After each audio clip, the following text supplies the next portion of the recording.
сайн байна уу? Намайг Бомондлэр гэдэг сормосын артист, нүүр бодогч мэргэжилтэй. Daisy Art мейкап студиог үүсгэн байгуулсан.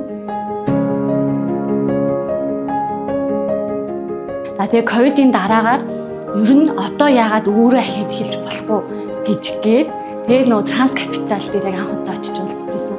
Тэгээд зээлээ аваад яг ковидын дараагаар 23 метр капчаад хоёр мейкапын ширээдээ нэг ортой яг өөрийнхөө жижигхэн Daisy Art мейкап студио гэдэг жижиг студиг нэгжсэн. Тэгээд яг энэ залуу бизнес эрхлэгч эмэгтэйчүүдийг дэмжих зээлд хамрагдсанараа тэр сургалтанд хамрагдсанараа ерөөс ингэж ялархаж хийхэд байсан. Яг тэрэндээ зориуллаад нэг 20-30 минутыг зарцуулаад постэр рилүүдийг аягүй сайн оруулдаг болсон. Тэгээд ирсэн нэг дагагч маань тэгээд өсөөд өдөр тутмын яг үзэлт маань өсөөд ирсэн органикаар. Энэ залуу бизнес эрхлэгчтэй дэмжиж ажилладаг Транс Капиталын хамт олонд баярлалаа.